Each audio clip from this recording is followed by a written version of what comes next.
Hello friends, welcome to target point. जिस प्रकार से अपन ने चालू करा था परसेंटेज चैप्टर, ठीक है। इससे पहले वाले लेक्चर में मैंने आपको बताया था कि परसेंटेज से आपको फ्रैक्शन कैसे बनते हैं, और मैंने कुछ फ्रैक्शंस लिखे थे। मैंने कहा था इन्हें याद रखना आवश्यक है आगे के जो क्वेश्चन होंगे उस पर, ठीक है। तो मैं आज के लेक्चर में आपको बताने वाला हूँ कि जो फ्रैक्शन आपको याद करे हैं उनका यूज किस प्रकार सवालों में होगा, ठीक है। चलिए देखते हैं। मैं आज कुछ सवाल कराने वाला हूँ और मैं बताऊंगा कि सारे फ्रैक्शन का यूज कैसे किया जाएगा, क्योंकि आगे के जो भी चैप्टर है आपको अगर स्पीड बढ़ानी है तो उन फ्रैक्शन के थ्रू ही करना पड़ेगा। मैं आपको पहला सवाल करके भी दिखा दूंगा, लंबी वाली मेथड से, बड़ी वाली मेथड से। चलिए देखते हैं। पहला क्वेश्चन आपको स्क्रीन पर दिख रहा होगा। ए अपने मासिक वेतन का 20% बचाता है। तो देखिए, अगर मैं बोलूं बड़ी वाली मेथड की बात करूं तो मैंने बोला चलो वेतन है उसका उसका वेतन हो गया 100। तो अगर 20% क्या करता है, वो बचाता है। अगर वो 20% उसकी बचत होगी, तो अगर 20% बचाता है वो, तो कहने का मतलब 100 का 20% 20 ही होगा। इसीलिए अपने 100 माना, क्योंकि 100 का जो भी जितना प्रतिशत होता है वो उतना ही होता है। तो आप देखोगे, अगर मैं बोलूं अगर इसने इतना बचा है तो खर्च कितना करा, 80। तो आप देखोगे उसने बोला है कि 80 खर्च करा, लेकिन क्वेश्चन में क्या बोला है, यदि उनका मासिक व्यय 6000, व्यय यानी खर्च, यदि उनका मासिक व्यय 6000 रुपए हो तो उनकी मासिक बचत बताइए। मतलब ओरिजिनल में ये बताना है और ये दिया हुआ है, तो ये कितना दिया हुआ है, 6000 रुपए दिया हुआ है। तो आप देखोगे कि आपका 80 आ रहा है, उसने 6000 दिया है, तो ये कितना गुना है, तो आपको पता चलेगा ये 75 गुना है। ये कैसे पता चलेगा, देखिए समझिए। मैंने बोला आपको 5 है, 5 को मैंने बोला 10 है, 5 10 के बराबर है, मतलब क्या, 2 गुना। पता है कैसे चलता है, इसका इसमें भाग दिया, 10 का 5 में भाग दिया तो 2 आया। उसी प्रकार आप देखोगे कि ये 6080 के बराबर है, तो कहने का मतलब आप 6000 का जब 80 से डिवाइड करोगे तो ये कटेगा 8 से। 8 से 88 56 8 40, तो देखो आ गया 75। मतलब ये 75 गुना है, तो रियल में ये भी 75 गुना होगा। तो ये भी 75 गुना होगा, तो आप देखोगे 75 गुना 150 और एक जीरो और है, तो कितना जाएगा इसका आंसर, 1500, 1500। अब ये क्या है, ये बड़ी मेथड है और एग्जाम में इतना टाइम नहीं होता अपने पास। अपने को क्या करना है, डायरेक्ट ऑप्शन पे टिक लगा के आगे निकलना है। तो अगर दूसरे बच्चों से आपको आगे निकलना है तो इसको इग्नोर मारिए। अब मैं आपको बताता हूँ फ्रैक्शन का यूज कैसे होगा, जो आपने फ्रैक्शन याद किए थे, ठीक है। चलिए देखते हैं। मैंने कहा, इसने बोला है कि ए अपनी मासिक वेतन का 20%, तो कहने का मतलब है अगर मैं 20% की बात करूं तो ये फ्रैक्शन में कितना होता है, 1/5, ठीक है। यदि मासिक व्यय बचाता है, तो आप बात को समझो। मैंने आपको बताया था ये बेस वैल्यू होती है, कहने का मतलब 5 का 20% 1 होगा। तो अगर मैं इसको आय मान लू, तो अगर आय 5 रुपए है तो 5 का 20% है ना, 1 रुपए क्या है, ये इसकी बचत है। तो आप देखो खर्च कितना कर रहा है, 4 खर्च कर रहा है। ये खर्च कितना है इसका, 4। एक बचाया मतलब 4 खर्च कर दिया। अब आप इधर देखोगे तो उसने कितना कहा है, उसने कहा है 6000 रुपए खर्च करे, तो 4 नहीं किए, कितने करे हैं, 6000। तो इससे कितना गुना है, 1500 गुना। जब 1500 में आप 4 का गुणा करोगे तभी 6000 आएगा ना। तो आप देखो ये अगर 1500 है तो ये भी 1500 होगा। अगर आय पूछ लेगा तो 15 और 5, 15 बच्चे 75 और 2 जीरो आ जाएंगे। उसने बचत पूछा तो एक में भी आप एक नहीं होगा, इसके अंदर भी किसका गुणा होगा, 7500 का। तो एक में जब 7500 का गुणा होगा तो सॉरी 1500 है, 15 7500 तो आए निकली थी अपने। तो ये भी कितना आएगा आपका आंसर, 1500। देखो आंसर तो सेम आया उससे भी इससे भी, लेकिन इससे क्या हो जाएगा, आपको डायरेक्ट कर सकते हो सवाल, और प्रैक्टिस मांगेगी थोड़े क्वेश्चन। तो आप ये तो सवाल क्या है बिना पेन कॉपी के भी कर सकते हो। अभी मैं स्टार्टिंग में इजी सवाल बता रहा हूँ, आगे आएंगे तो आप बहुत अच्छे अच्छे लेवल के क्वेश्चन और भी मिलेंगे आपको, ठीक है। चलिए, ये आ गया होगा आपको समझ में। अब मैं जितने भी क्वेश्चन है बचे हुए सारे फ्रैक्शन से ही करूंगा। चलिए देखते हैं, अब अगला क्वेश्चन देखते हैं।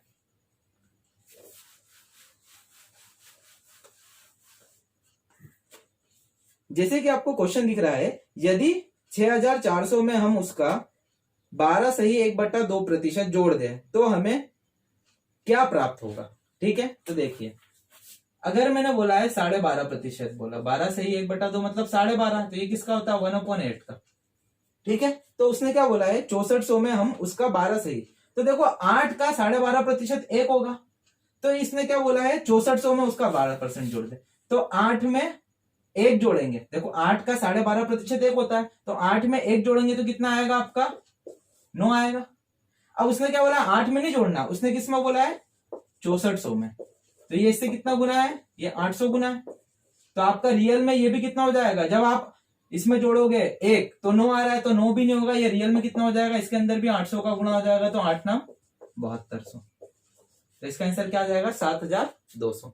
एक बार फिर समझा देता हूं मैं कि उसने बोला है कि 6400 में उसका 12 से 1/2% जोड़ देंगे तो क्या प्राप्त होगा। तो आप समझिए, अब 6400 को भूल जाइए, आपको मालूम है 12.5% की फ्रैक्शन होती है 1/8।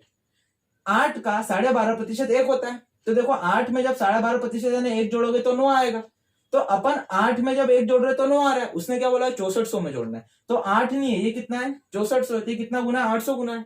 800 में जब 8 का गुणा करोगे तो 6400 आएगा। उसी प्रकार अपना आंसर 9 नहीं है, 9 में भी 800 का गुणा होगा, तो 8 9 72, 7200 इसका आंसर 7200। ठीक है, चलिए आगे देखते हैं। चलिए अगला क्वेश्चन आपको आपकी स्क्रीन पर दिख रहा होगा।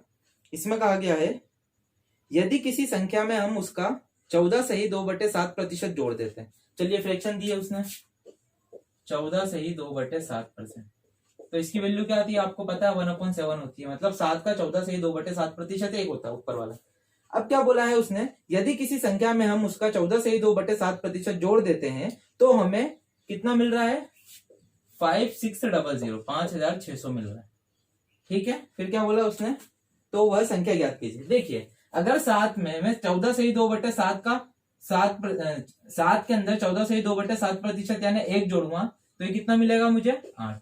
उसने 8 नहीं बोला, उसने कितना मिला है, उसने बोला प्राप्त क्या हुआ है 5600। तो ये कितना गुना है, तो ये 700 गुना। आप देखोगे ध्यान से, ये 700 है। तो आप देखिए आपकी ओरिजिनल संख्या 7 थी, तो ये भी 7 नहीं होगी, ये भी 700 गुना हो जाएगी। ये क्या हो जाएगा 4900, मतलब ओरिजिनल में वैल्यू क्या है 4900। ठीक है, चलिए अगला क्वेश्चन देखते हैं। अगला क्वेश्चन कह रहा है यदि किसी संख्या में से हम उसका 16 सही 2/3% घटा देते हैं। सबसे पहले फ्रैक्शन लिखिए 16 सही 2/3%, कहने का मतलब कितना आएगा आपका 1/6। 16 सही 2/3% का मतलब क्या होता है 1/6। अब क्या बोला है घटा देते हैं, देखिए 6 मानी संख्या, तो 6 का 16 सही 2/3 1 होता है, तो जब 1 घटाएंगे तो कितना आएगा आपका 5 आएगा। अब घटाना है, घटाने का बोला है। अब जब घटा दिया तो अपना कितना आया 6, 5 आया, और उसने क्या बोला है हमें 5500 मतलब 5500। तो ये कितना गुना है, ये 5500 मिलेगा अपने को, तो ये कितना गुना है 1100। तो अगर ये 1100 गुना है तो आपकी रियल संख्या भी क्या होगी 6 नहीं होगी, इसमें भी 1100 का मल्टीप्लाई होगा, तो कितना हो जाएगा 6600 6600, मतलब आपकी रियल में संख्या क्या है 6600। ठीक है, चलिए अगला क्वेश्चन देखते हैं। अब ये सब क्या फ्रैक्शन से इजी हो रहे हैं क्वेश्चन। अगला क्वेश्चन देखते हैं। अगला क्वेश्चन है यदि 8100 मतलब 8100 में हम उसका 11 से ही 1/9% घटा देते हैं। वेरी गुड, ये आपको दिया है 11 से ही 1/9%, इसकी फ्रैक्शन वैल्यू होती है आपकी 1/9। ठीक है, कहने का मतलब 9 का 11 से ही 1/9% 1 होता है, तो जब इसमें से ये घटाएंगे तो 1 होता है, तो ये घटेगा तो कितना बचेगा आपका 8। ठीक है, तो इसने क्या बोला है 8100 में से, तो आपने तो 9 लिया है, तो ये कितना है ये 8100 है, तो ये कितना गुना है ये 900 गुना है, तो ये भी कितना होगा 8 नहीं होगा, ये भी 900 गुना होगा, तो 8 9 7200 7200। ठीक है, चलिए अगला क्वेश्चन देखते हैं।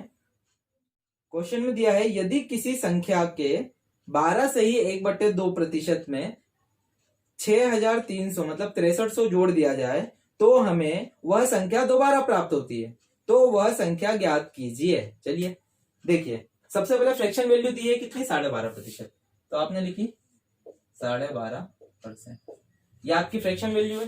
ठीक है, अब इसमें क्या बोला है 12.5% का मतलब होता है 1/8। कहने का मतलब है कि इसके अंदर 8 के अंदर क्या जोड़े कि वापस से 8 आ जाए। तो आप देखोगे इधर क्या जोड़ा है, इधर जोड़ना पड़ेगा 7। 7 में देखो 8 का 12 से 1/2% यानी 1 होता है, तो 1 में क्या जोड़ोगे 7 जोड़ोगे, 7 जोड़ोगे तो 7 और 1 8 हो जाएगा, वापस वही संख्या आ जाएगी। क्वेश्चन में भी यही बोला है कि 6300 जोड़ा है किसी संख्या के, मतलब 8 का 12.5% 1 होता है, तो 1 के अंदर उसने 6300 जोड़ा है, तो देखो 1 के अंदर 7 जोड़ेंगे तो 8 आ जाएगा, वापस वही संख्या आएगी। तो अपना 7 आ रहा, उसने कितना बोला है 6300, तो ये कितना गुना है 900 गुना, तो आपकी संख्या 8 थी तो 8 नहीं होगी, ये भी कितना हो जाएगा आपका 900 गुना 8 9 7200। चलिए अगला क्वेश्चन देखते हैं। अगला क्वेश्चन है, यदि किसी संख्या में 37.5% में, यदि किसी संख्या के 37.5%, पहले फ्रैक्शन वैल्यू 37.5%, तो ये 37.5% का मतलब क्या होगा आपका 3/8। ये एक दो फ्रैक्शन बताए थे मैंने, एक होता है 4/7, 57 से 1/7%, और 37 से ही 1/2, मतलब 37.5%, 3/8। अब क्या बोला है इसने, 37.5% में कितना जोड़ा, 5,500 जोड़ दिया जाए तो हमें वो संख्या स्वयं प्राप्त हो जाती है। तो देखो 8 का 37.5% 3 है, तो 3 में क्या जोड़े कि 8 मिल जाए, तो 5 जोड़ेंगे। तो उसने 5 नहीं बोला, उसने कितना बोला है, इतना। तो ये कितना हो जाएगा 11, मतलब 110 गुना है, क्योंकि 550 रियल में है और अपना 5 है, तो ये 110 गुना है। तो आपकी रियल वैल्यू 8 है, तो 8 नहीं होगी, इसमें भी किसका गुना होगा, आपका रियल बनाने के लिए 110 होगा। तो कितना हो जाएगा 880, 880। मतलब इसका आंसर क्या है आपका 880 रियल में। ठीक है, चलिए नेक्स्ट क्वेश्चन देखते हैं। क्वेश्चन क्या दिया हुआ है, यदि ए बी से 20% ज्यादा कमाता है तो बी ए से कितना प्रतिशत कम कमाता है। ठीक है, 20% बोला, ठीक है, 20% यानी क्या हो जाएगा 1/5। ये ए है और ये बी है, ए और बी। क्या बोला है 20% ज्यादा कमाता है बी से ए। तो देखो अगर 5 का 20% एक होता है, यदि बी 5 कमा रहा है तो ये 20% यानी एक ज्यादा कमाएगा, ये 6 कमाएगा। यदि ये 5 रुपए कमा रहा है तो ये 6 रुपए कमाएगा, 20% यानी एक ज्यादा। अब क्या बोला है इसने कि बी ए से कितना कम कमाता है, तो देखो कितना कम कमाता है ए, किससे, ए से, तो 1/6, और परसेंट लगाने के लिए 100 का गुणा होगा। आपको पता है 1/6 की फ्रैक्शन वैल्यू क्या होती है, 16 से ही 2/3%। इसका आंसर क्या जाएगा आपका 16 से ही 2/3%। देखो मैं समझा देता हूं, इस क्वेश्चन में है ना कि ऐसे दिया है, जैसे कि 20% बढ़ा है इधर का, तो इधर से इधर पूछेंगे। जैसे कि देखिए आपको 20% दिया था तो 1/5, तो 5 में 1 जोड़ोगे तो 6 आया। तो अब जो इन दोनों का अंतर है वो इससे डिवाइड होगा, हमेशा फिक्स होता है। क्वेश्चन यही बनेगा, और क्या बनेगा क्वेश्चन, एक बार इधर से दिया तो एक बार इधर से पूछेगा। ये मैं आने वाले लेक्चर में भी आपको अच्छे से एक्सप्लेन करूं, अभी बता दूंगा, एक आगे सवाल है इसमें। तो ध्यान रखना कि यदि 20% की फ्रैक्शन वैल्यू हो जाएगी 1/5, तो 5 का 20% 1 है। तो यदि 5 रुपए ये कमा रहा है तो ये कितना कमाएगा, एक ज्यादा 6। तो कितना कम कमा रहा है बी, 1 रुपए कम कमा रहा है, किससे, ए से। तो ए के पास 6, तो 1/6, परसेंट लगाने के लिए 100 गुणा होता है 100 का। तो आपको पता है 1/6 की वैल्यू क्या होती है, 16 से ही 2/3%। ठीक है, चलिए नेक्स्ट क्वेश्चन देखते हैं।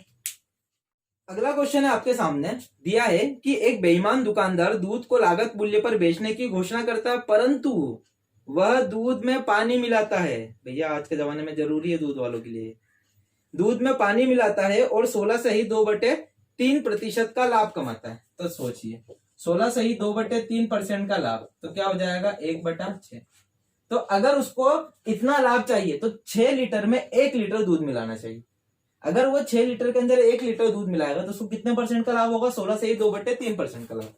अब क्या पूछा है इसके अंदर, मिश्रण से दूध का अनुपात बताइए। ध्यान रखना पहले मिश्रण दिया है, तो ये मिश्रण और ये दूध। तो देखिए दूध तो 6 हो जाएगा, वो मिश्रण क्या हो जाएगा, इसमें 1 लीटर पानी मिलाना पड़ेगा, तो मिश्रण क्या हो जाएगा 6 और 1 7। तो इसका आंसर क्या जाएगा 7:6, 7:6। ठीक है, चलिए नेक्स्ट क्वेश्चन देखते हैं।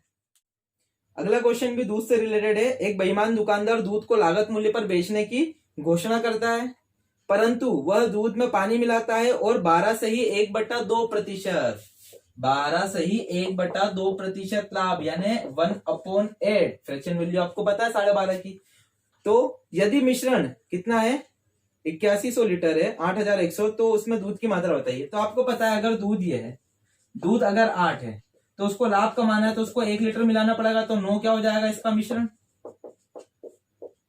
अगर उसको 12.5% का लाभ चाहिए तो 8 लीटर में 1 लीटर दूध मिलाएगा, क्योंकि 8 लीटर का 12.5% 1 होता है। तो यदि दूध 8 है, सॉरी, यदि दूध 8 लीटर है तो उसमें 1 लीटर मिलाएगा तो इसको ये लाभ हो जाएगा, और मिश्रण कितना हो जाएगा 9 लीटर का। अब उसने क्या बोला है, उसने बोला है कि मिश्रण कितने का है, 8100 लीटर का है, तो एक इससे कितना गुना है 900 गुना। तो रियल में आपका दूध भी कितना हो जाएगा इसका, 900 गुना करोगे तो 8 9 72, 7200, 7200। इसका आंसर क्या जाएगा, उसने दूध पूछा है तो 7200। ठीक है, चलिए आगे देखते हैं। अभी ये देखना, ये क्वेश्चन थोड़ा अच्छा है और आता है एग्जाम में, सिंपल भी है। देखो क्या दिया है क्वेश्चन में, आपको दिख रहा होगा, यदि चाय का दाम 25% बढ़ा दिया जाए, देखना मैं इसको अच्छे से समझाऊंगा आपको। 25% यानी 1/4। यदि चाय का दाम 25% बढ़ा दिया, मतलब पहले 4 था तो 4 का 25% एक, मतलब जो चीज 4 रुपए की मिल रही थी 25% बढ़ाएगा तो 1 रुपया और जुड़ जाएगा, मतलब अब 5 की मिलेगी। तो क्या कहा है उसने, इस्तेमाल करने की प्रतिशत, हाँ, बढ़ा दिया जाए तो चाय के इस्तेमाल में कितने प्रतिशत कमी की जाए कि व्यय में कोई बढ़ोतरी नहीं हो। मतलब कहने का मतलब है कि उसकी जो चाय पत्ती है खपत पहले जितनी ला रहा था उसमें कितने की कमी की जाए। तो देखो पहले और बाद का मूल्य, मैं देखो आपको ऐसे समझा देता हूँ। ये पहले 4 रुपए की मिल रही थी, फिर 1 रुपया बढ़ा दिया तो अब कितने का मिलेगा, 5 रुपए का। देखो सिंपल सी बात है, आपको घर वालों ने पैसे दिए, आप शक्कर लेने गए बाजार में, आपको पता चला जो पहले चीज 4 रुपए की मिल रही थी अब 5 रुपए की मिल रही है। अब आपने जेब में हाथ डाला, घर वालों ने 4 ही रुपए दिए, 1 रुपए कम है, तो आप क्या बोलोगे, भैया 1 रुपए का सामान कम दे दो। लेकिन वो दुकानदार 1 रुपए का सामान किस भाव पे देगा, कम करेगा, तो वो 5 रुपए पे कम करेगा ना, 5 रुपए के रेट से ही कम करेगा ना। क्यों, क्योंकि नया रेट तो 5 रुपए, उसको अगर शक्कर भी निकालनी है तो 5 के हिसाब से कम करेगा 1 रुपए की। तो आप बात को समझो, अगर आपने बोला चलो कम कर लो, तो कहने का मतलब अगर कम करा 1 रुपए का तो खपत कम होगी, तो कितने प्रतिशत की खपत में कमी की जाए कि जो खर्च है वो ना बढ़े, मतलब जितना पैसा लगा है उसमें काम हो जाए।